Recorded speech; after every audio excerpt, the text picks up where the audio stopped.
It is certainly my honor to present our state conference president, the Honorable Gerald Stansberry, who will make some remarks and guide us through the rest of our conversation.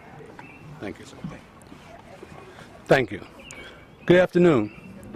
I am Gerald Stansberry, Maryland State Conference NAACP president. First, I'd like to thank you all for coming out here this afternoon.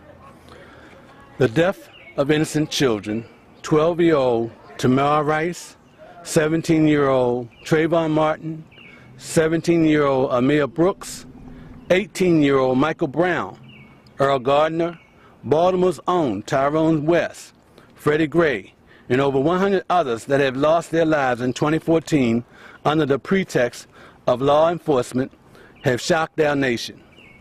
Reverend Martin Luther King said that it's a long road to justice, and not surprisingly, today there are still many inequalities that exist. For over 106 years, the NAACP have been fighting for racial justice and equality, and today the road of justice seemed just as long now as it was 50 years ago. History shows that the fight for justice has been taken on by people of all ages, color, races, and national origin. Coinciding with the 50th anniversary of the Voting Rights Act, the NAACP is launching America's Journey for Justice, March for Justice, to seek protection of the rights of every American when it comes to criminal justice, voting rights, sustainability jobs, and equitable public education. The Journey for Justice is an 860-mile march from Selma, Alabama to Washington, D.C.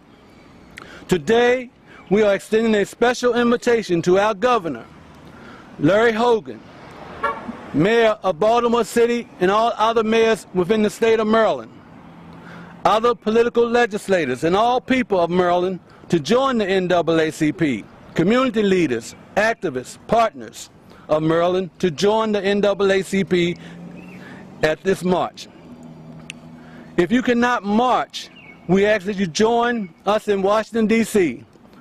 at the final destination of the marchers, where we will then rally.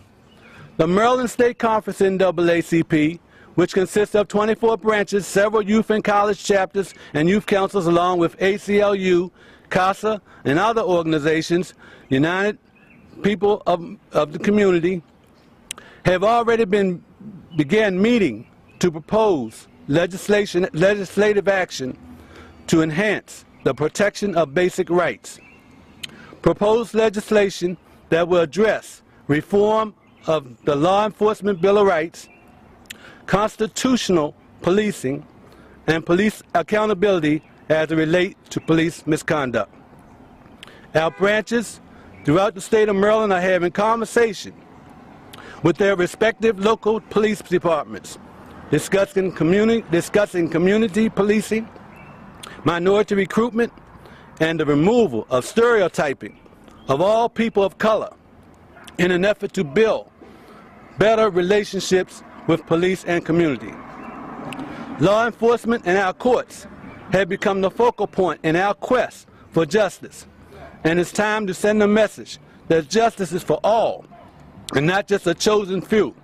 So again, I ask you to join us August 1st, 2015 to September 13th on America's Journey for Justice, and show the world that we want to put the dark clouds of injustice behind us.